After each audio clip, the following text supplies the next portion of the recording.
반갑습니다. 12월 3일 화요일 큐티 스케치 시간입니다. 오늘 본문은 요한계시록 19장 1절로 10절까지의 말씀입니다. 오늘 본문이 이렇게 시작합니다. 이 일 후에 내가 들으니 하늘에 허다한 무리의 큰 음성 같은 것이 있어 이르되 할렐루야, 구원과 영광과 능력이 우리 하나님께 있도다. 오늘 이 요한계시록 19장은 또 하나님을 찬양하는 그런 내용이 나옵니다.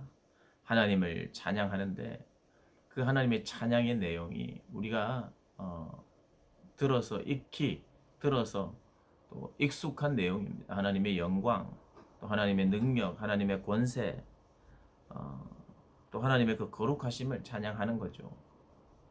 그런데 우리가 요한계시록에서 계속 제가 이 본문을 통해서 말씀드렸듯이 굉장히 중요한 그 찬양의 주제는 하나님의 의로우심에 대해서, 공의로우심에 대해서 찬양을 하고 있습니다. 그 공의로우심 중에 하나님의 심판은 정당하십니다. 참되고 의롭습니다라는 찬양. 어제입니까? 그제입니까? 제가 또 말씀을 드렸지만 하나님의 심판을 보고 저희들이 믿는 저희들이 또 하나님을 바라보는 뭐 천사나 교회가 또 성도가 선지자들이 하나님 너무하신다, 이제는 좀 그만하시면 좋겠다라는 마음이 드는 것이 아니라 하나님 의롭습니다, 하나님 옳으십니다, 하나님의 심판은 참되십니다 라고 찬양한다는 거예요. 이게 굉장히 중요한 포인트입니다. 우리가 하나님이 하시는 그 모든 일은 찬양받기에 합당하신 일이에요. 그리고 마지막 이 심판은 굉장히 중요하고 결정적인 하나님의 성품입니다. 어떤 면에서는 이 모든 예배가 하나님의 온전하신 통치와 다스림, 그리고 의로우신 심판, 이것이 있어야 하나님의 그 모든 성품에 대한 찬양이 완성된다라고 할까요? 균형이 있다고 할까요? 참된 그 예배가 요한계시록이 보여주는 이 고백을 통해서 우리가 참된 예배를 할 수 있는 것 같아요. 그래서 물론 저의 개인적으로 하나님의 이 요한계시록을 대하면서 예배에 대한 그래, 예배의 내용, 찬양의 내용, 무엇이 가장 중요한 전제인지를 좀 확인하는 그런 시간입니다. 하나님의 의로우심, 우리가 이 땅을 살면서도 우리가 매일 찬양하면서도 이 하나님의 의로우심, 심판하시는 하나님, 또 심판하셔야 하는 하나님, 공평하신 하나님을 우리가 바라보면서 그 안에서 사랑, 은혜, 자비, 하나님의 오래 참으심, 인내하심, 이런 것들이 함께 엮여져 찬양할 수 있는 거죠. 그냥 나에게 좋아 보이고 모든 게 그냥 좋은 게 좋은 대로 하나님, 내가 보기에 좋은 것만 원하는 그런 어떤 바램이나 찬양이 아니라 성경 전체 안에서 또 어떤 면에서는 가장 기초가 되어야 되고 전제가 되어야 되는 이 하나님의 성품을 우리가 더 생각하고 묵상해야겠다는 생각을 합니다. 오늘 본문도 심판 중에 2절에 그의 심판은 참되고 의로운지라 음행으로 땅을 더럽게 한 큰 음녀를 심판하사 자기 종들의 피를 그 음녀의 손에 갚으셨도다. 그러면서 할렐루야, 여호와를 찬양하라, 찬송하라, 또 그렇게 권해요. 다 우리 하나님께 찬양하라, 여호와를 경외하는 너희들아 찬양하라 라고 권유합니다.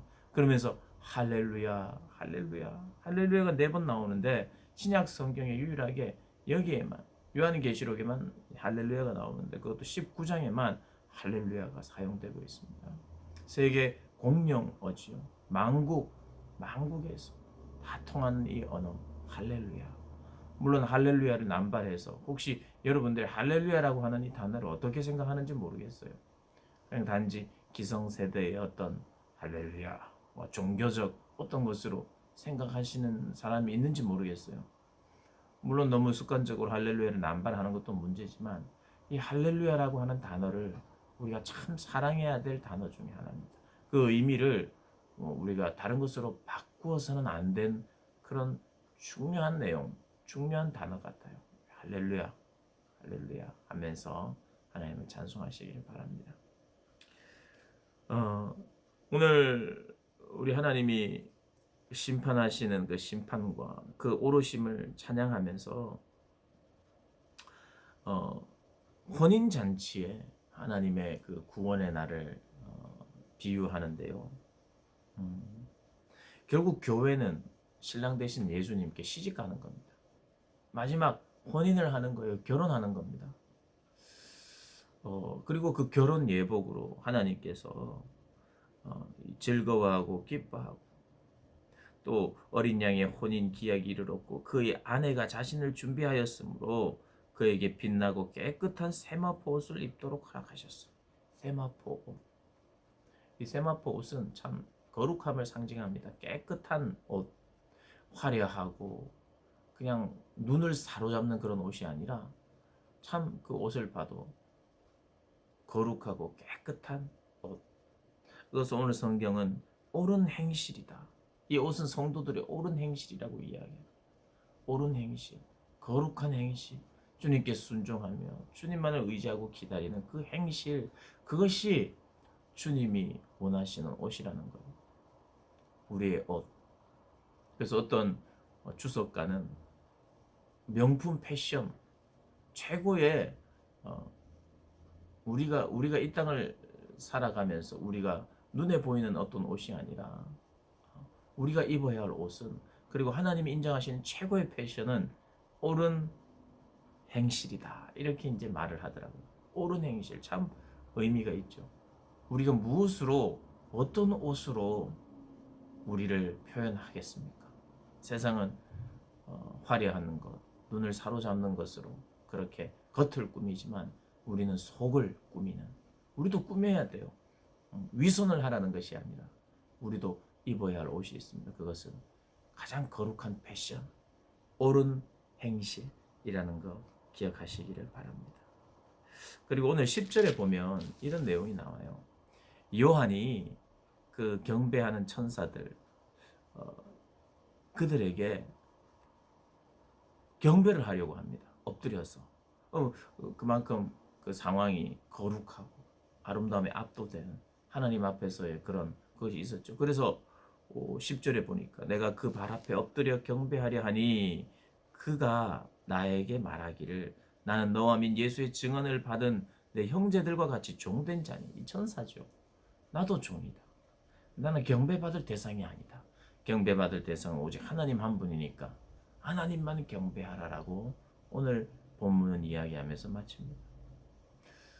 아무리 탁월하고 훌륭한 그러한 자라 할지라도 경배받으실 분, 그것이 천사라고 할지라도 천사는 우리의 경배의 대상이 아닙니다. 우리가 섬길 분이 아니에요.